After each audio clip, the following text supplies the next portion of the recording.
Welcome back to another thing. It is hurricane season. It started last week in the beginning of the month, and it runs now for several months. There is renewed interest in hurricanes in this area because of Sandy. Here to talk about that is Tim Marchok, who is a research meteorologist for NOAA and also GFDL, which is a company in Princeton that, you know, when you see the models that they use for hurricanes during the newscasts, one of them is the GFDL model, but they also specialize in atmospheric conditions, oceanic conditions, including hurricanes, and also climate change. Thank you so much for being here. I appreciate it. Thanks for having me, Larry. So what is the hurricane forecast for this year?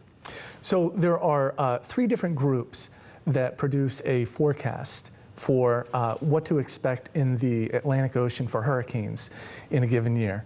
And there's pretty good consensus from those three groups. One of those groups is NOAA, and their forecast was just released last week.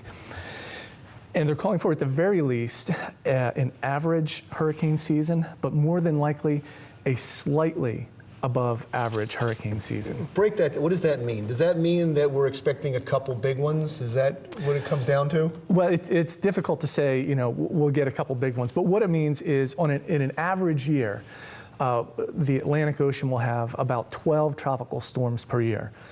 Of those, 6 will become hurricanes, and of those, 2 or 3 will become major hurricanes. So this year, NOAA's forecast is for between 11 and 17 tropical storms, and perhaps between 5 and 9 hurricanes, and then anywhere between 2 and 4 of those hurricanes could intensify to become major hurricanes, category 3, 4, and 5 hurricanes, which cause the most damage. Let's talk about this area for a second, the Jersey coastline, the Delaware coastline, going out into Long Island. In the past, it would seem, every once in a while, a hurricane would hit, especially Long Island, but there was always this forecast that might come right up the Delaware Bay, it might hit New Jersey, and it always seemed to skirt right by. Sandy changed that. I know it wasn't a hurricane when it made landfall, but it was devastating. Did something change, or was that just an anomaly? So that was definitely an anomaly. Typically, the reason why storms skirt the coast and don't actually make that left hook that Sandy made is because as the storms move further north into the region of Pennsylvania, New Jersey, Delaware, the prevailing winds are going west to east, and that tends to recurve storms out to sea. And so we tend to get on the western edge of storms and usually don't take a direct hit. With Sandy, it was a different story. There were a couple weather systems outside of Sandy that conspired to curve the storm into the coast and also helped to intensify the effects of Sandy as well. There's some good news in what you just said, because then the chances of that happening again would be slim. Correct. Typically, you don't see that type of setup on a year-to-year basis.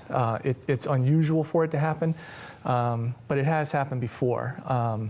In fact, the Great Long Island Hurricane of 1938, which caused incredible damage and tremendous loss of lives, was likely a similar setup as to Hurricane Sandy. But it's not the type of thing that you see every year. It was a little surprising to me when I heard that hurricane seasons started already, because it seems like we don't really start paying attention to hurricanes, or they don't start hitting until later in the summer and the fall. Is that right? Yeah, that's right. So, you know, nominally, the hurricane season extends from June 1st to November 30th. And that's because, on average, that's when most of the storms occur. But this year, we've already had a tropical storm. We had Arlene in the middle of April, in the middle of the Atlantic Ocean. We've also had storms as late as the later part of December. Most of the storms occur during that period. And in fact, the peak of the hurricane season, when you're most likely to see a hurricane in the Atlantic Ocean, is September 10th. And that's when the conditions are the most favorable. The waters are the warmest in the Atlantic Ocean, and the atmospheric conditions are the most favorable. The technology, the ability to see these hurricanes and to track these hurricanes are incredible. Does it keep advancing, or are we pretty much where we need to be?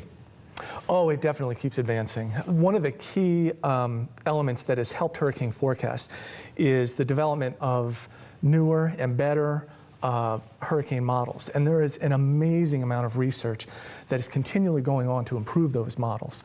In fact, NOAA has a new hurricane model coming online this year And in fact, GFDL is involved with the development of a new global weather forecasting model that will become operational in the National Weather Service in 2 years, which is should have significant improvements for hurricane forecasting. And it's so important because it saves lives. It saves lives. It potentially saves property. So, and your company does as well. And thank you so much for being here. I appreciate it. Larry, thanks for having me. Tim Marchok, research meteorologist for NOAA and GFDL. When we come back, still to come, Dawn commemorates Flag Day by visiting the house where the first American flag was made.